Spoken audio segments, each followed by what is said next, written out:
Gentlemen, welcome back to another episode. We are back, and it is time for Week 12 recap. Let's get into it.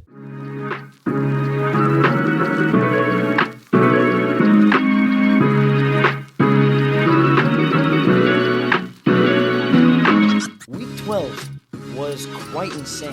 I don't remember an NFL week quite like this. As you can see, I've got good old Yahoo Sports queued up here. And first off, we're going to start with the game that a lot of people figured was going to be an easy win for the Buffalo Bills.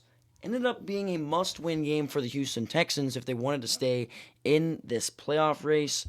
However, the Buffalo Bills ended up losing this game, even though Josh Allen led in passing yards and James Cook led in rushing yards and Khalil Shakir led in receiving yards. The Houston Texans ended up pulling this game out 23-19, a very, very close win by the Houston Texans. Who was walking in the door? Sorry. Okay, I'm back. Sorry, that was kind of crazy. Let me fix a cord here.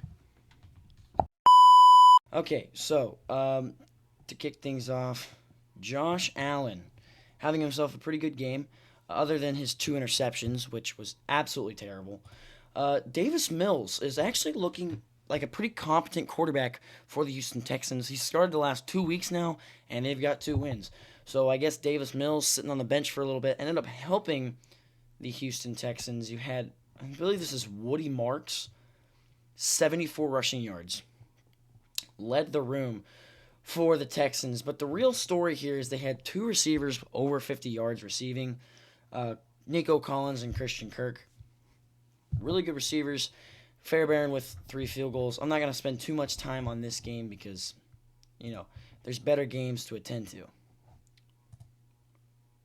So, with that being said, we have Seattle, Tennessee. Seattle absolutely torched them. Of course, we're going to go to Baltimore first because I want to go to Baltimore first. So, the Ravens, the Ravens have looked really good the last couple weeks. With that being said, Lamar Jackson, 13-23, 153. He's back, ladies and gentlemen. The Ravens are back. They're 6-5 now, and they're looking pretty dang good. Derrick Henry only had 64 rushing yards. I feel like this was a rebound game for the Ravens. It was just a game to get them, back in the schedule, back in the swing of things.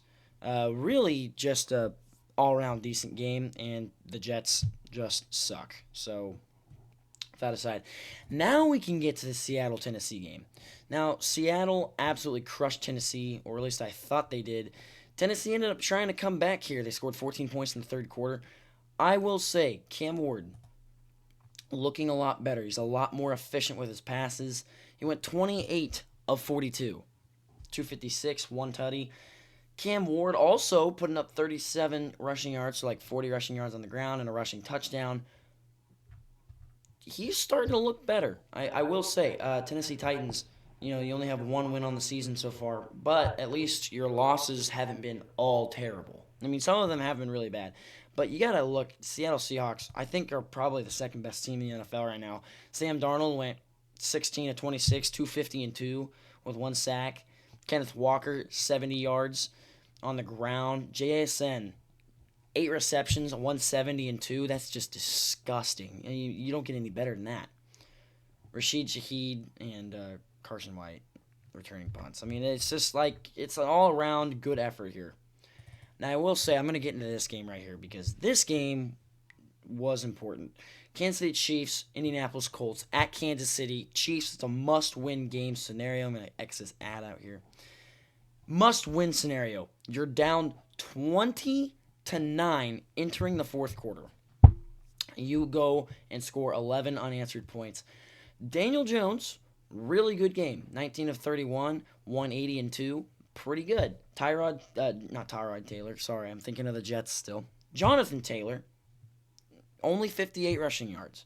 The Chiefs defense really held him to 15 rushing yards.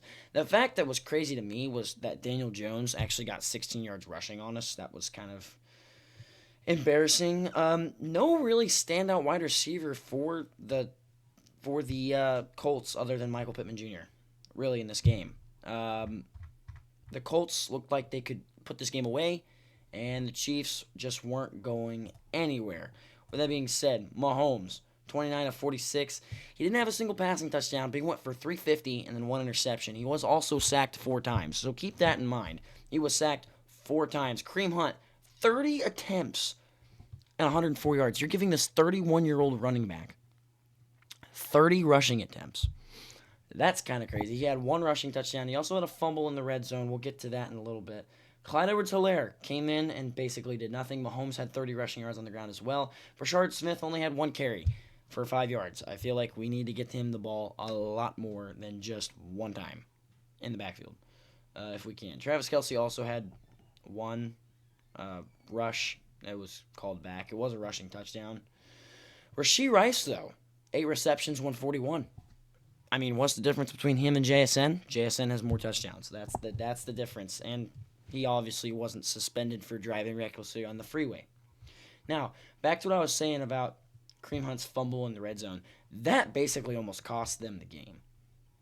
It was so bad that they literally, like, the season is hinging on every single Chiefs game from here on out the rest of the season just because of the fact that they are struggling as a team.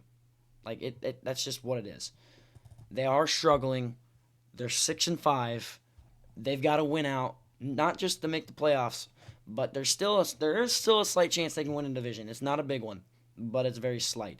Bears getting a big W here against the Pittsburgh Steelers. Steelers came out flat after halftime, like they always do.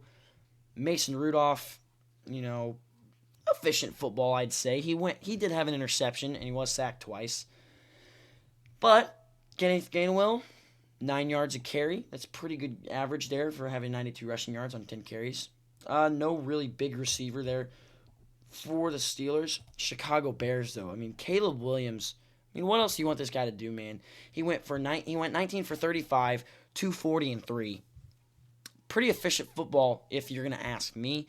I'm still not the biggest Caleb Williams fan, but Caleb Williams does have what it takes. I got to give it to him. Kyle Monangai, who thought about this guy just popping up out of nowhere, getting easy stats, 12 rushes for 48 yards. Yeah, was it a lot? No. Was it enough for them to get the W? Absolutely. But DJ Moore went off in this game. With this receiving core that the Bears have constructed, you really don't know who's going to get, play week after week. You could have DJ Moore, Roma Dunze, Colston Loveland. My favorite receiver on their squad, Luther Burden from Mizzou, even though I hate Mizzou. Screw Mizzou. DeAndre Swift, Zacchaeus, Dylan Smythe. All these guys are decent enough pass catchers that they should be fine. I'll get to this Detroit game in a minute, but one of my favorite games from the week was Detroit. This game, however, the Bengals in New England, the Bengals actually looked pretty good. I'm saying that even though they lost. They looked decent against the Patriots. Drake May, 22 of 35, 301. He also threw a pick, which ended up being a pick six. So he only got an 87 QBR.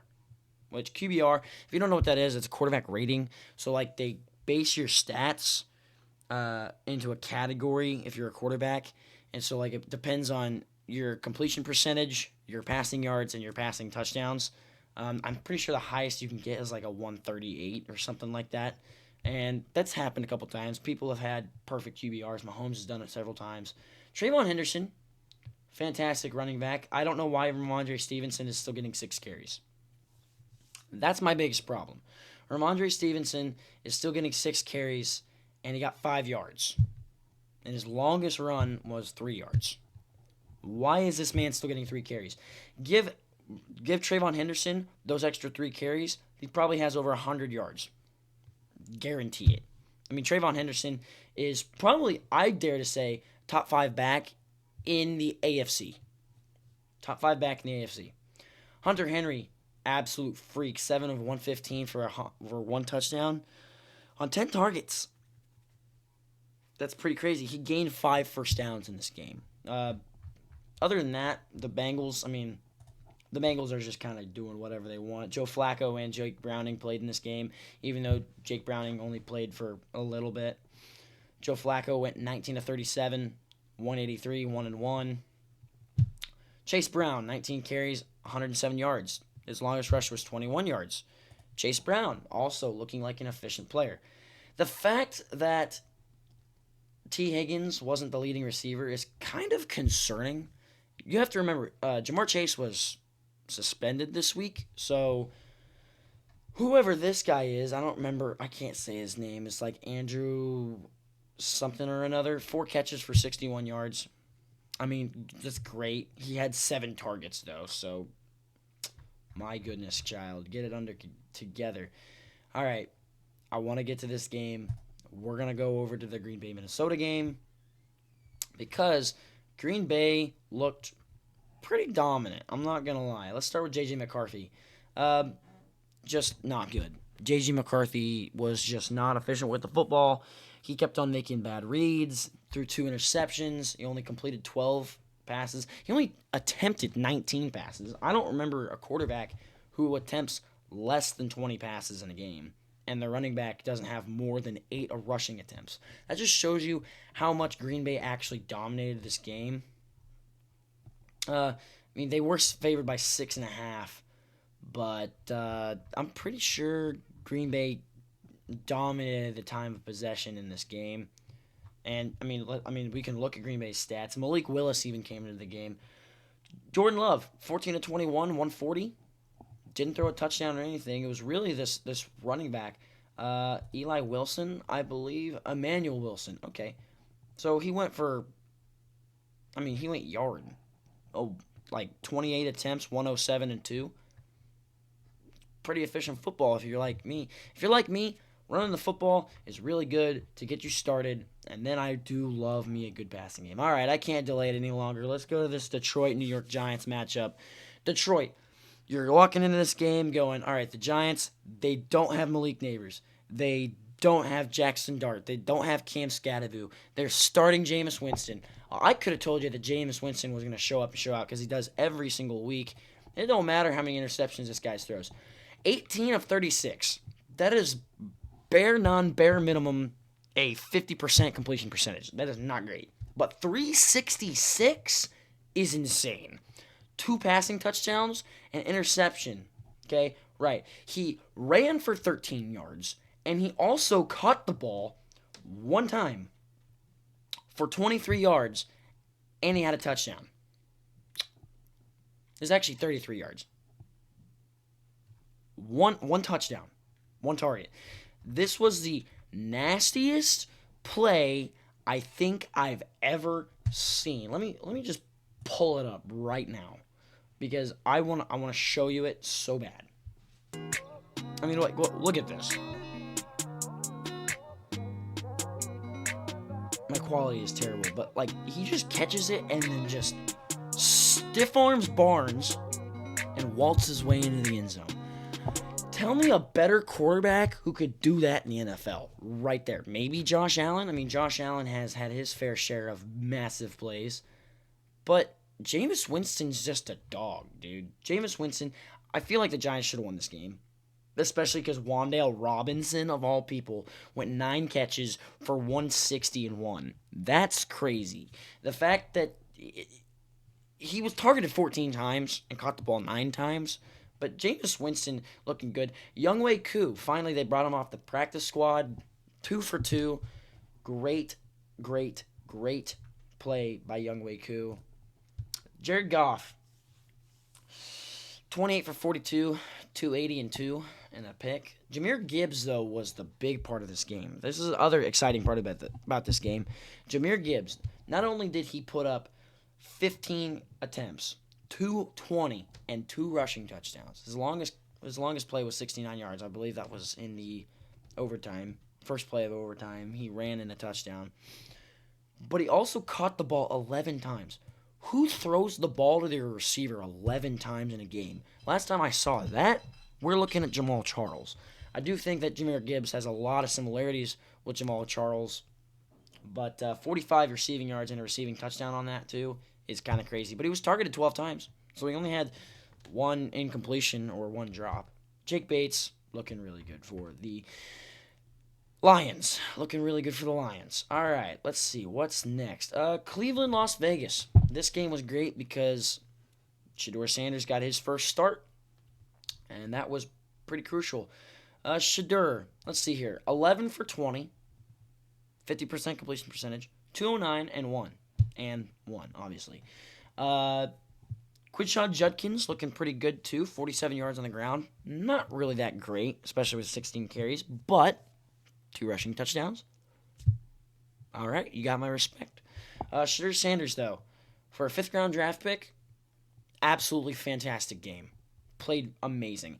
83 QBR. Or 87.3 QBR. Same QBR as, you guessed it, Drake May, actually, believe it or not. So, they're looking pretty good. He only lost 3 yards compared to Drake May's 12. So, I mean, there's that. Dylan Sampson. Who is this guy? He had 2 catches for 59 yards and a receiving touchdown. His longest was a 66-yard receiving touchdown.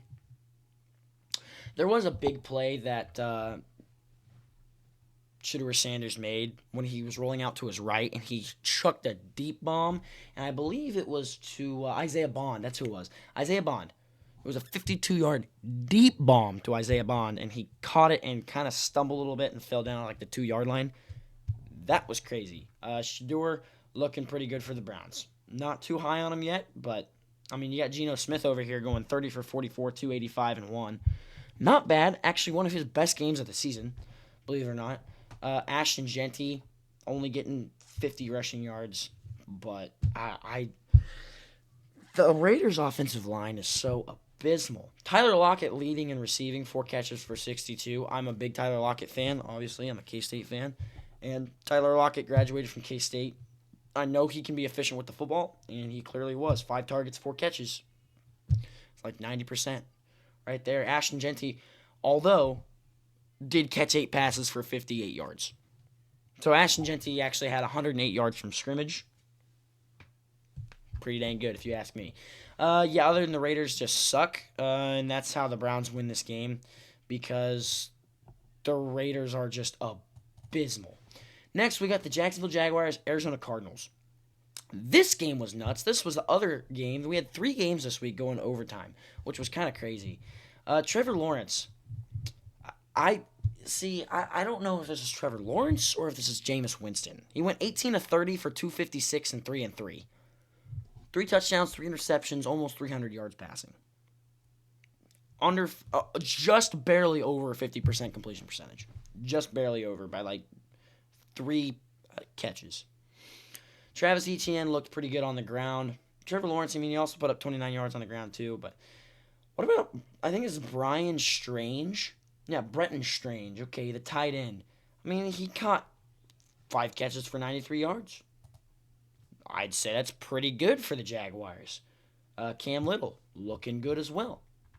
But when are we going to say that Trevor Lawrence is a mid-quarterback? That's my question. When is he a mid-quarterback anymore? Jacoby Brissett, on the other hand, looking really dang good. 33 of 49, 317 and 1. Absolutely fantastic. Jacoby Brissett looking fantastic there for the Cardinals. Michael Carter. Oh, boy. If there's one thing that the Cardinals need, it's a running back room because they don't have one. That's their problem. They don't run the dang ball. Michael Wilson led in receiving with 10 receptions for 118. Trey McBride also up there with 79 yards, but the 1 touchdown was to Greg Dortch. Pretty decent receiver. So, I mean, the Cardinals forced overtime. They lose to Cam Little kicking the game-winning field goal. I feel like if you're the Arizona Cardinals, you are just heartbroken. I mean, 7 of your 8 losses this year have come from 1-score games, and sometimes that's just how it be. Philly-Dallas, I watched this game, and I saw going in the half, I believe it was 21-3, if I'm not correct. Oh, it was 21-7 going into halftime. And I'm like, well, it was 21-0. Then Dallas scored, And then they were starting to get momentum back, and I'm sitting here thinking, I think Dallas can come back and win this game, which I, I thought they were going to, or at least I hoped that they would. I didn't actually think they were going to. Jalen Hurts didn't look too bad in this game until late in the game when he couldn't complete a single pass. Still had 2 rushing touchdowns, which is just nuts. Why Saquon Barkley is only getting 22 rushing yards and 0 rushing touchdowns. This offense still does not have an identity because now A.J. Brown is getting 8 receptions for 110 and 1, like it's 2022. A.J. Brown. I don't get it at all. Jake Elliott, not great at all. At all. He shanked a field goal in this game. That should have kept them in the loop for this game. Dallas could have taken this to overtime if they wanted to. However, on the Cowboys side of things, Dak Prescott, 23 of 36, 360 and 2 with 1 interception. Javonte Williams looking efficient on the ground with 20 carries, 87 yards.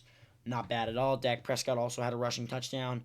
Kevontae Turpin getting some rushes. I will say, Kevontae Turpin, he had 1 catch for 48 yards in this game. And it was a deep ball down the near sideline if you're looking at the camera perspective.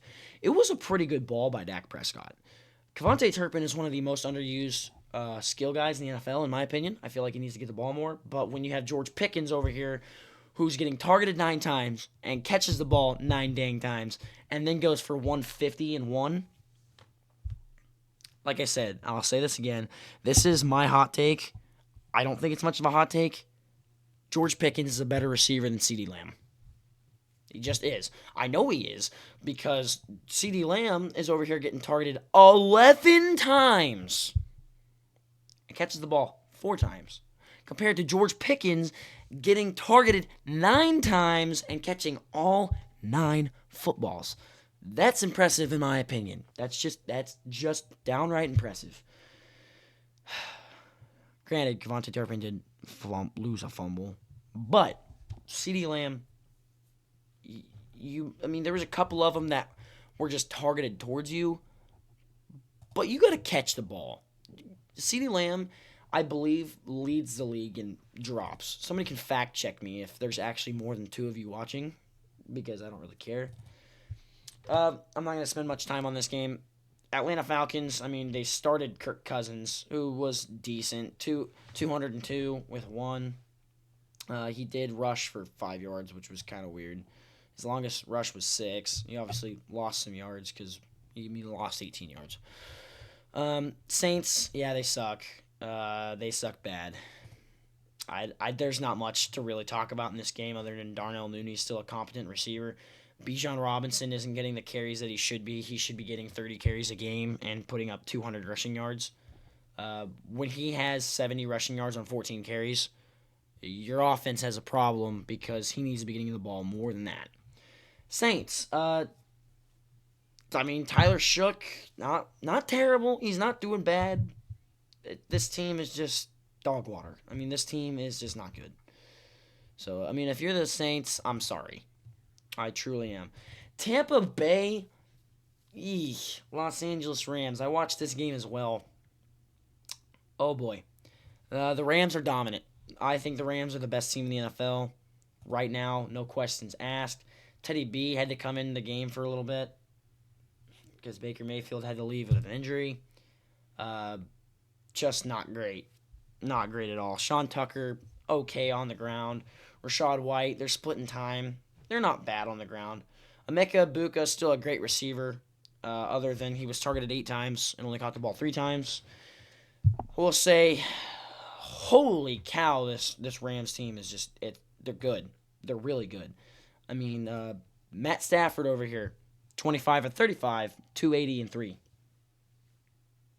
Just fantastic, efficient there. 122 QBR. Fantastic. Kyren Williams, decent enough on the ground. Not where I'd want him to be, especially because it's Kyren Williams and he's a good running back. But Blake Corum actually did look not bad. Blake Corum looked pretty good. Puka Nacua, 7 of 97. Decent ratio. He was targeted 11 times. But Devontae Adams just always figures out a way to sneak in these receiving touchdowns. Always happens. I don't know how. He just always does. So that's that game. And then we got Monday Night Football. Now, Monday Night Football was interesting because I feel like if the Panthers would have played a good game, they had this game in the bag. Rico Dowdle only had 6 carries. I think part of that was because he got injured. I didn't personally watch Monday Night Football, but that would explain why. If he didn't get injured, what are you doing? Why are you not handing the ball off to this man? Now, granted, Tedroy McMillan looking pretty good. On his 2 catches, he had 35 yards, his longest being 29. Do the math. That's a catch for 29 and 6. And he got 6 on that 29. So, the Carolina Panthers are 6-6. Are they making the playoffs? No, they're not. Did they have the potential 2 weeks ago? Absolutely. The 49ers had no business in winning this game, in my opinion. It was just up to the Panthers if they wanted to come out and get this game or not. Brock Purdy, 23 of 32, 193, 1-3. Now, when you look at this, you might be thinking, oh, the Panthers' defense must be really good. No, they suck, actually. McCaffrey was really good on the ground and through the air. Just another stallion game. He had over 100 yards from scrimmage. George Kittle, looking really good. Juwan Jennings, looking decent enough. My problem with this is, why bring back Brock Purdy when Mac Jones could have won you this game more? Like, I get it. You won the game. That's all you care about. But, I mean, coming up next, you've got the Browns, the Titans.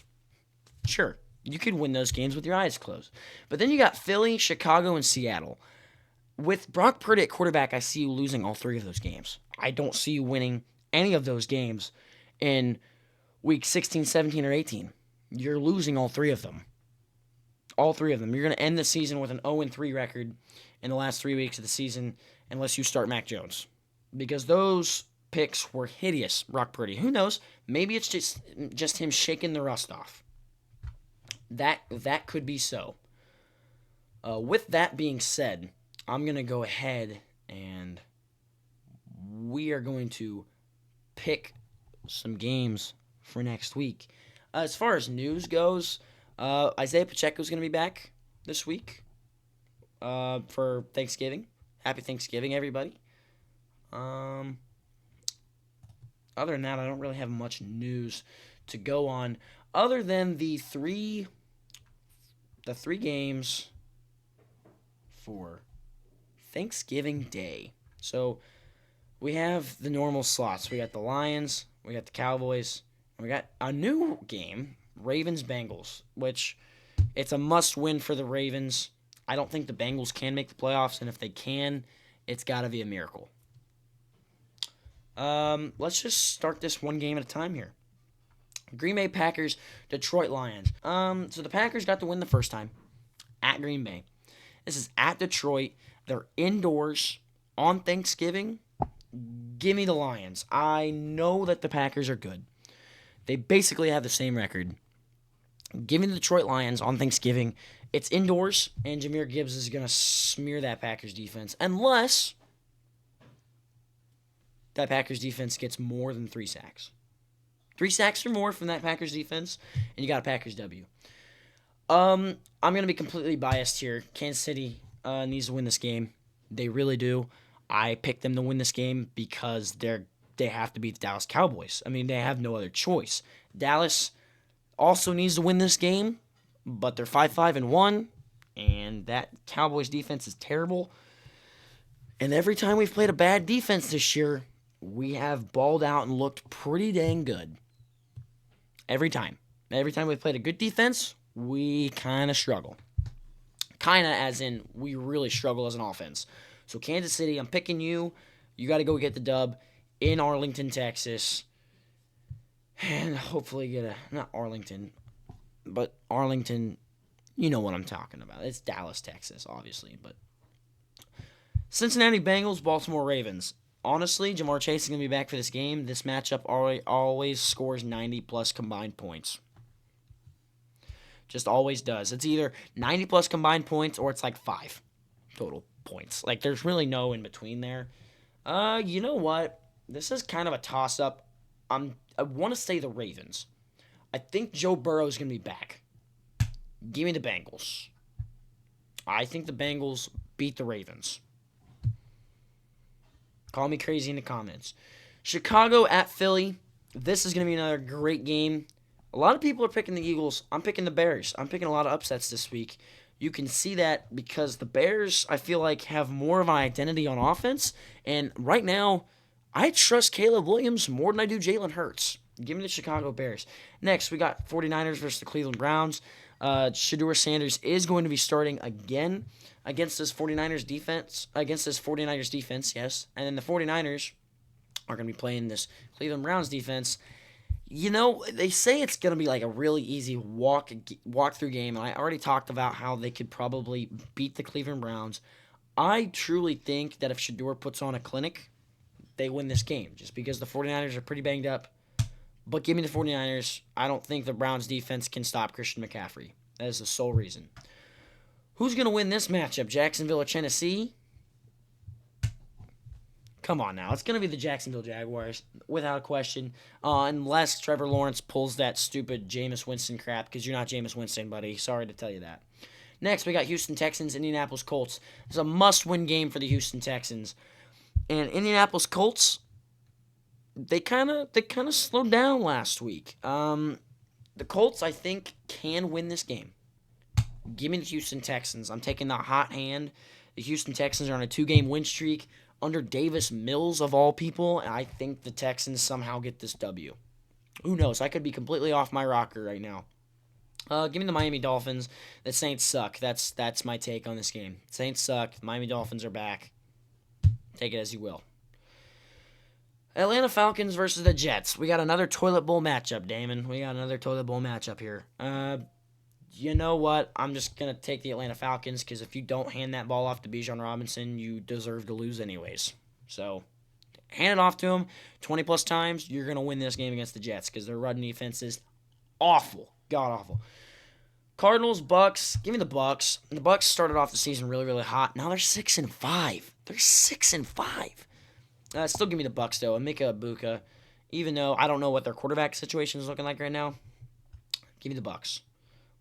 Even though the Cardinals are probably going to keep this game close. And Jacoby Brissett's pretty good. And now I'm thinking about reconsidering this pick, but I'm not going back on it. Los Angeles Rams, Carolina Panthers. Give me the Los Angeles Rams. Without a question, best team in the NFL versus a mid-team in the NFL. They're going to Carolina. I get that, but come on now. Minnesota Vikings, Seattle Seahawks. You know what? Give me the Seattle Seahawks. Not even a question here either. Seattle Seahawks, you're going to get the ball to JSN. He's going to have over 100 receiving yards in this game, and he should because that's what it deserves. All right.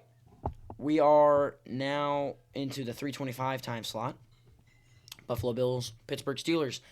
See, this is the thing. I don't know what to do with this game. I don't think Aaron Rodgers is going to be playing, but there's a good possibility he does. But I'm going to say Buffalo Bills, even though I do think that Buffalo has looked pretty weak offensively as of late. Raiders, Chargers. I really, really, really, really want the Raiders to win this game, like badly, really badly. I think the Chargers get it done, though, just because they're just the better team. That's really all that comes down to. Broncos, Commanders. Like, this is another scenario. I really, really, really want the Commanders to win. I love the Commanders, even though they're 3-8. But give me the Denver Broncos. They're too good. They're 9-2. They're frauds, whatever you want to call them. I don't care. The Denver Broncos, they're here to stay right now. They might be pretenders. They might have one of the most insufficient 9-2 offenses in NFL history. I don't care. They're 9-2. Their record shows they got a minus 340 betting odds on this game. They're probably winning this game by 2 touchdowns. New York Giants, New England Patriots. I'm not going to lie. If Drake Maples the crap that he did last week against the Bengals, then give me the New York Giants. And that's exactly what I'm going to do here. I'm going to take the New York Giants over the New England Patriots, even though they're 10-2. Sounds kind of dumb. The Patriots, here's what's going to happen on Monday Night Football. Either the Patriots are going to destroy the Giants, or the Giants are going to barely beat the Patriots. You know what? Total points. I'm going to go crazy here. 56 total points in this game. Let me know what y'all think about my picks down in the comments below. I'll see you guys next time. Peace out.